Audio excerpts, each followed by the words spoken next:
Welcome to this explainer. Today, we're diving straight into the source material to unpack everything you need for the NEET PG 2026 exam. If you're a medical student looking to crack this incredibly competitive test and secure that dream seat, you're in the right place, because we're going to explore the ultimate blueprint together. Let's get right into it. Just picture it for a second. You, finally delivering the life-saving treatments you've studied so hard for. Sounds amazing, right? But look, the reality is, the competition for those roughly 42,000 MD and MS seats across India is, well, it's incredibly fierce. Fortunately, our sources outline a super clear, structured plan to help us navigate this exact challenge. Here's what we're covering today. First, decoding NEET PG 2026, then the new exam pattern, followed by the ultimate study strategy, high-yield preparation resources, top programs and predictions, and finally, achieving exam success. All right, Section 1, Decoding NEET PG 2026. The absolute crucial point here is that this single-window exam is literally the gateway to your postgraduate career. It tests your mastery over 19 massive undergraduate medical subjects. I mean, we're talking anatomy, surgery, pathology, community medicine, the whole shebang. It's your primary ticket to MD, MS, and DNB courses in government and private colleges all over India, excluding, of course, institutes of national importance like AIMS and PG-MER. Moving right along to Section 2, the new exam pattern. 180. Yes, you heard that right. The National Board of Examinations has actually cut the total number of multiple-choice questions down from 200 to exactly 180. This is a massive, game-changing shift that's going to completely alter your pacing and time management on exam day. So what does this actually look like? Well, you now have exactly 3 hours and 30 minutes to tackle those questions, and you're aiming for a maximum of 720 marks. But, and this is a big but, watch out for that 25% negative marking penalty. That's -1 mark for every incorrect answer. So wild guessing? Yeah, that's entirely off the table now. Oh, and before we dive into the heavy strategy, here's a quick administrative lifesaver from our sources. Please complete your application before the July 21st, 2026 deadline. Seriously, put this in your calendar right now. You absolutely do not want a late form submission to derail all your hard work. Okay, let's jump into Section 3, the ultimate study strategy. You know, figuring out how to actually tackle those 19 subjects really is half the battle. Our sources highly recommend a structured 5-part, 3-month preparation strategy. This brilliantly ensures you cover your foundational sciences, like anatomy and biochemistry, first before you eventually hit the heavy clinical branches like medicine and surgery. Think of it like building a hospital.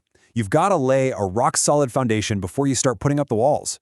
And you need to treat this timeline like a strict clinical protocol. Dedicate exact days to each subject, say 5 days for anatomy or 7 intensive days for surgery. But crucially, built right into this protocol are mandatory revision days. Our sources insist, and I can't stress this enough, learning and revising just have to go together. You really must revise a topic within 5 to 10 days of reading it, or you're going to risk being completely buried under new information later on. Now, when it comes to daily habits, the data clearly shows that quality beats quantity every time. You don't need to chain yourself to a desk for 15 hours a day. 6 to 8 hours of intense focus, broken up into 45 to 50-minute surgical strikes, is highly effective. And hey, remember, a burnt-out brain just can't recall complex pathologies, so prioritizing wholesome food, getting proper sleep, and managing your stress, that is absolutely essential. To actually lock in this massive amount of information, you're going to need some powerful tools.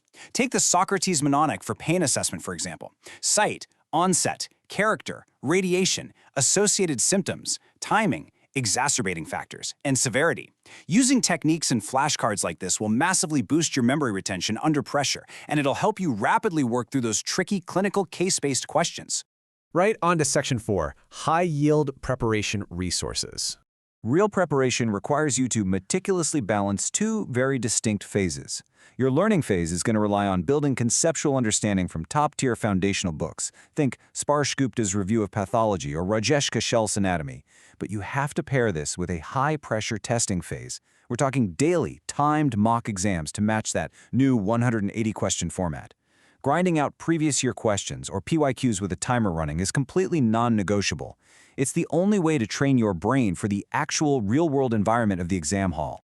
Moving to the exciting stuff, Section 5, top programs and predictions. Whether you're dreaming of mastering general surgery, diagnosing incredibly complex cases in general medicine, or diving into highly competitive fields like radiology and dermatology, these top-tier broad specialties are the ultimate reward for all this grueling preparation. But of course, the real question on everyone's mind is, where do you actually need to rank to land them? Well, let's look at the numbers. To secure top clinical branches like dermatology or radiology in government colleges, the data shows you need to fight for a rank in the top 2,900. Now, landing between 3 and 5,000 still leaves you with some amazing options, though radio and derma are probably out. And if you're pushing past rank 9,000, that generally leads to really solid branches like general surgery, ENT, and psychiatry. So setting your target scores based on these exact benchmarks is just absolutely vital. And keep in mind, cracking NEET PG, that's really just the first major milestone. Prestigious super specialties and fellowship programs are waiting for you after your MD, MS, or DNB. We are talking cardiothoracic surgery, neurosurgery, medical oncology, the list goes on. This whole journey is really about building a lifelong, phenomenal medical career. Which brings us to our final part, Section 6, Achieving Exam Success. Look, the road to a 600-plus score is undeniably grueling. And honestly, having days where you feel totally overwhelmed by all 19 subjects, that's just inevitable. But as our sources emphasize, perseverance makes all the difference. Consistency, sticking to your regular revisions, and keeping a positive mindset are absolutely your best tools for beating that exam anxiety. So, Doctor, time is ticking away for the 2026 exam. It's time to grab those high-yield notes and start practicing with serious surgical precision. But as these medical entrance exams continue to evolve and become more and more grueling, it leaves us with a pretty provocative question. Are these intense, high-stakes formats truly the best way to select our future specialist doctors, or is the entire medical education system due for a much larger structural change? Thank you so much for joining me on this explainer. Keep up the great studying, and we'll see you next time.